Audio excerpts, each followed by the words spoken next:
Our first module will focus on skeletal muscle, how it contracts, and the fuels that it utilises during exercise. We're not going to have an extensive coverage of how skeletal muscle functions. If you're uncertain about the basics of skeletal muscle physiology, I suggest you go back and review that in any standard textbook of human physiology. But skeletal muscle is characterised by this specialised structure, and at various levels, microscopic levels, you can see the well-organised structure of skeletal muscle. Ultimately, the actin and the myosin filaments within skeletal muscle interact to generate force, and that's under the control of the nervous system.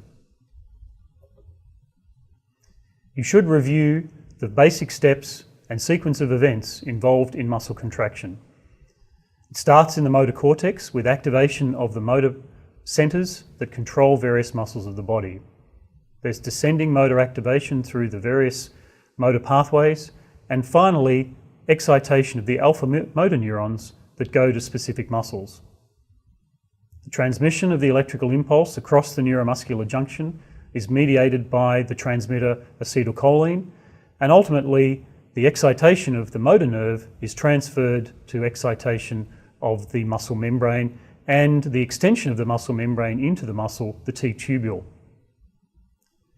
The fundamental event in muscle contraction we refer to as excitation-contraction coupling, whereby depolarization of the T-tubule and activation of the calcium release channels from the sarcoplasmic reticulum results in calcium release into the sarcoplasm.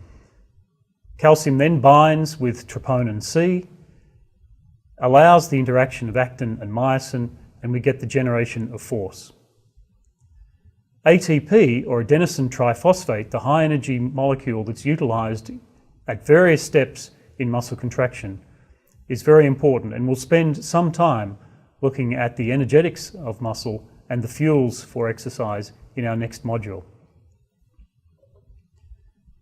This figure summarises those processes in graphical form, and you can see the various steps involved beyond the neuromuscular junction in the skeletal muscle. We'll come back to this when we look at muscle fatigue in our fifth module, and you can refer back to this figure to see where parts of this process may be affected during fatigue.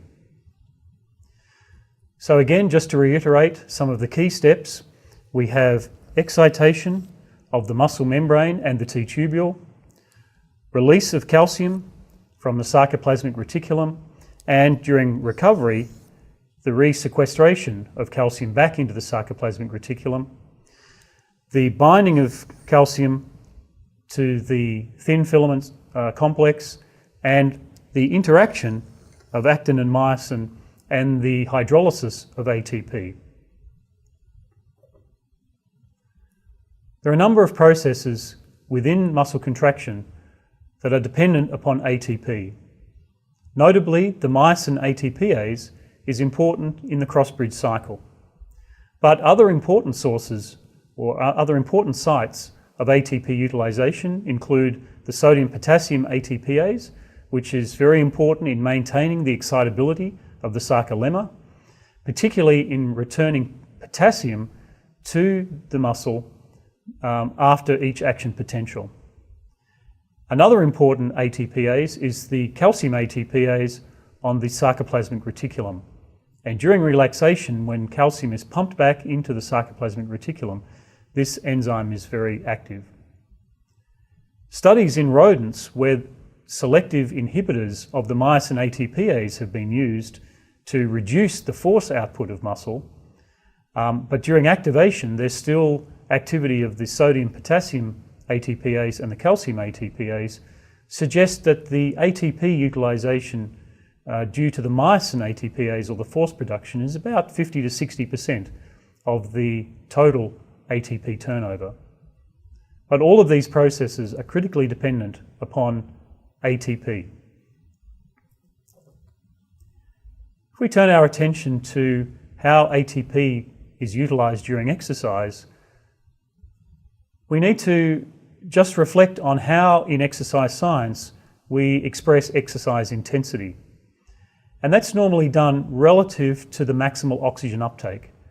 We'll come back to that concept in our third module on oxygen uptake. But for the moment, if you think of VO2 max as a signpost or a marker of exercise intensity, anything up to 100% of VO2 max is largely aerobic with a small contribution from the so-called anaerobic energy stores. If you exercise at an intensity higher than VO2 max, then clearly the other energy systems, the non-aerobic energy systems, are contributing to that power generation. The muscle ATP concentration is in the order of 5 to 6 millimole per kilo of wet muscle. If you're exercising at 75% of your VO2 max, reasonably moderate intense exercise, if you relied solely on the ATP within your muscle, you'd only be able to go for about 15 seconds. If you increase the exercise intensity to a higher level, say 140% of VO2 max, you'd go for about 6 seconds.